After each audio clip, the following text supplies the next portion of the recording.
So before I sort of get into the positive exposition of here's practically speaking how I think a private legal system could work, let me just mention a lot of the initial sort of knee-jerk reactions people have in terms of objections. It sounds crazy, and I grant you that it does. The first time you hear this stuff, it sounds like, how could that possibly work? But I just want to walk you through and show those sort of immediate instinctive reactions and to say, come on, this doesn't even make any sense. If you applied it in other areas of social life, you would see those objections would be silly.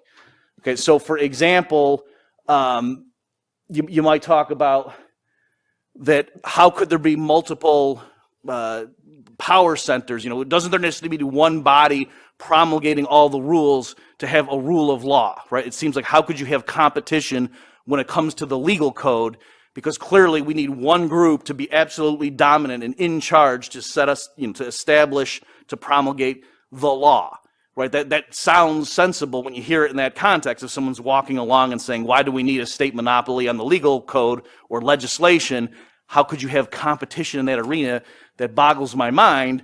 And I want to point out that's not what's true in science, right? Imagine if somebody said to you, we need to have one group of people backed up by guns with absolute undisputed authority to tell us what the laws of physics are. Otherwise, it would just be chaos. You'd have various people all over the world saying different things about the laws of physics, and it would just be a jumble. You clearly need to have one group promulgating the laws of physics. Right? You see how silly that would be. It's not just that it's wrong. That would be horrifying if we did go that path. Right? If that's the way science proceeded, that we anointed one group of experts and said, you get to tell us what the laws of science are, biology, chemistry, so forth. Okay, so you see how clearly that doesn't work in that category. Now, you might push back a little bit against me there and say, okay, yeah, you're right. In that analogy you used, that type of objection would be silly. Competition clearly works in the physical sciences, but you might say that's because there really are physical laws of nature, right? It's not that they're arbitrary. There are objectively true laws out there, or at least that seems to be the case if we think nature behaves in an orderly fashion. And so what the scientists are doing is trying to approximate them. So if scientists are disagreeing, there's an objective way to settle the dispute. They can run an experiment if it's something, that's a repeatable experiment. Clearly, there's a sense in which there's an objective fact of the matter, and that's why the better scientists win out over time, and there can be some type of consensus using that term loosely. You know where I'm coming from with that. Whereas they might say when it comes to things that involve human conventions like property titles, it's not the case that the owner of Mama Goldberg's, that the building next door, that establishment, you could say that's not as objectively true and out there as a feature of nature the way the charge on an electron is. So yes, I agree with you, Murphy. We don't need one agency to be in charge of telling us what the charge on an electron is, because anybody can go measure that and figure it out, and the people running the better experiments can demonstrate the superiority of their technique to the community. Whereas something like to say who owns Mama Goldberg's, one might think, is far more arbitrary and just a mere social convention. It's not something that's like embedded in the nature of reality per se. And so you might think that's why their competition doesn't work very well. But what about the definitions of words? Okay, clearly language in a sense is a human convention. That's, what the definition of words is not analogous to the charge on an electron. It's much closer, I think you would agree with me, to this, to say who owns Mama Goldberg's, and yet that's not arbitrary either. And so let's spend just a minute on this. What happens, you might say, well, who determines what words mean, right? If there's some dispute over the meaning of a particular term, right? So somebody says, well, that Paul Krugman, he's such an oxymoron, right? And so other people might say, he's a moron perhaps, but he's not an oxymoron. I think you're using that word wrong. And you're like, no, that's what it means. It means he's a super moron. You're like, no, so how do you resolve that? You go and you look in a dictionary and you look up oxymoron to see what it says. Okay, so does that mean the people who publish Webster's dictionary get to define words? Are they the authorities on what words mean? Superficially, you might say yes. You might say, yeah, because look at what we just did. If we have a disagreement, we go to the book. But no, let's think that through a little bit more carefully. If Webster's put out its new edition of the dictionary next year, and in it, the word up, UP, the definition it gave was tending to move towards the floor, what would happen? It's not that we would all say, I stand corrected. I've been using that word wrong my whole life. Right? That's not what people would mock them. They would screenshot it, put it around Twitter, mocking them like, who are the, the wizards that let this one slip through the quality control process? Because how would we describe it? Webster's published the wrong definition. We would know that is wrong. That's not what that word means. Okay, so what they're actually doing with dictionaries is they're codifying the definitions as the community of English speakers defines the words or uses the words. Okay, again, so I'm going to move quickly here. In earlier years of this, I would spend some time on this because the analogy between private language and private law is pretty strong, and really there's several layers of them. As far as you want to push it, you can see connections between the two. For example, something like a grammar style guide. You can have situations in saying like a particular English sentence to say, I done went to the store yesterday. That's clearly ungrammatical, right? That's not standard English. That's clearly wrong. Whereas other cases might be a little bit more borderline, like to say, hey, who'd you go to the store with? And some people might get real uptight and say, oh, you should never end a sentence with a preposition, right? It's attributed to Winston Churchill. He says, that is something up with which I shall not put. But I don't know if he actually said that. But you can see that, it's cumbersome sometimes. You say, with whom did you go to the store yesterday, right? You see, and so people can argue about whether it's ungrammatical or preferred, and there can be borderline cases, and that's what happens when it comes to private law. You clearly know if you're walking in the park and some lady's pushing a baby around a stroller and you just go up and drop a rock on the baby's face, that is illegal. You just broke the law, right? There's no doubt about that. No reputable legal scholar would possibly dispute. Whereas the baby pulls out a gun and he's about to shoot you, and then you do it, maybe it's Stewie or something from Family Guy, then maybe it is okay.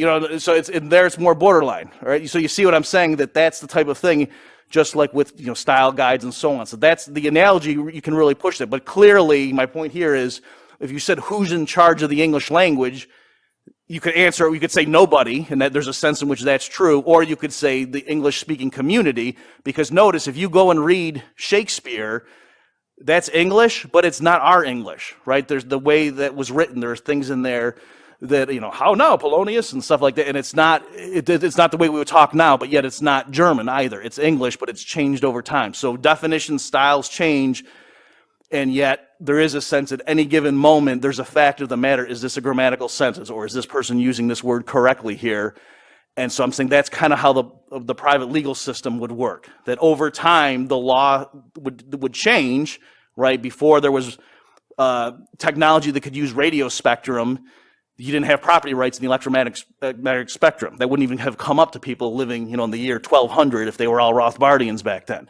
Right? Whereas, over time, eventually they would have to address that issue. Maybe they would decide you can't own it, but the point is conflict would arise once there were pirate radio stations and people were trying to use radio transmissions, and some people were interfering with what other people wanted to do. All right, so that's a pretty good analogy, I think, for that element. Now, you might push back again, and you might say, hang on, let me not jump to the chase here. You might say, okay, You've shown me, Murphy, that mere human convention, also there's a sense in which there could be a fact of the matter and so on.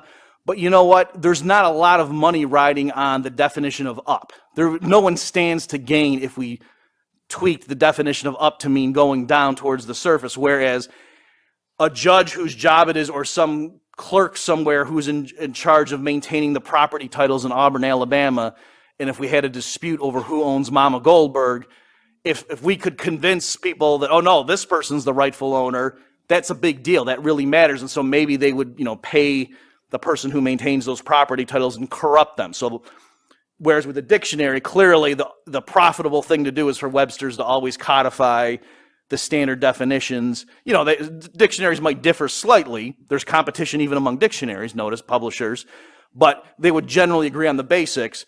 And you can see how market forces would ensure that. But you could say because no one stands to gain $1 billion from changing a definition. And so you might say, so that's why this analogy, okay, it works a little bit, but not when it comes to property titles, because clearly there's a lot at stake. And so why would we trust a decentralized market process? Why would the legitimate property titles be recognized in the system? Why would that be the profitable thing to do? I'm not as sure. And so granted, yes, these things aren't literally the same, they're analogies, but let me just point out, we also have stipulations of what standard units of measurement are. And so do you really think, imagine, it's a free society, we're all big fans of Rothbard, people sign a contract and it says, okay, I agree to work for you for 8 hours, and at the end of my shift, you're going to give me 5 silver coins. And we sign a contract that specifies that. So the shift is over, you work your 8 hours, the employer comes out, and he drops 3 pebbles into your hand. Says, there you go, there's the 8 silver coins, or whatever I said. And you said, what are you talking about? These are 3 pebbles. You said 8 silver coins. And he went, yeah, that's 1, 2, 8. That's how I count. And, this is what silver, what is it? Of course it's a silver coin. Things are all over the beach. I don't know why they're so valuable, but they are. And you see what I'm saying? So if the person just saying, no, what I meant in that contract, the definition, when I wrote that, thing that looked like 2 circles like that, to me it's 1, 2, 8. That's how I count. What's your problem? Is there any, would the community just say, we thought freedom was going to work, but apparently it doesn't? No, what the community would say is this guy's lying or he's crazy. And that sort of thing would not fly. Okay, now, if the guy says, oh, by the way, and then like 16 guys with bazookas come out, maybe he gets away with that and you just say, oh, thanks for the 8 silver coins, and you walk away. Well, first of all, you're going to quit, right? So that's one way that you're going to limit that sort of thing. But you're going to tell all your friends, the community is going to know that that guy stole from you, that he stole your 8 hours, all right? The community is not going to say, the ambiguity of language, right? That's not what's going to happen. They're going to know. So my point, again, with this stuff is, yes, there are going to be borderline cases and maybe corruption will be involved. But in terms of somebody had that plot of land in their family for generations, they went out, they justly, got the trees. Nobody ever objected to how they bought the lumber, and they built this thing, and they put the sign up, and it was a woman who was a mother, and her last name was Goldberg, and she put a sign up saying Mama Goldberg. And then somebody came in from out of town that no one had ever seen before, at gunpoint, kicks her out of the house, comes in and says, guess what, this is my house because of the way you guys read these contracts is wrong. I'm changing the definition. If they have superior physical force, they might get away with it, but everybody knows that person just stole from her. It's not that we wouldn't know the fact of the matter and who's the rightful owner of that house. Also, too, again, with all these things, let me just say before I forget and move on, it's always a comparative analysis here. So it's not my job to prove to you corruption of judges or the maintenance of property titles will never happen even one single time in a free society. My claim is it would happen a lot less than it does right now. Okay, so it's as if people say, oh yeah, because judges might be corrupt in a free society, that's why we got to have the present system, when judges are horribly corrupt under the present system all the time, right? So it's an institutional comparison.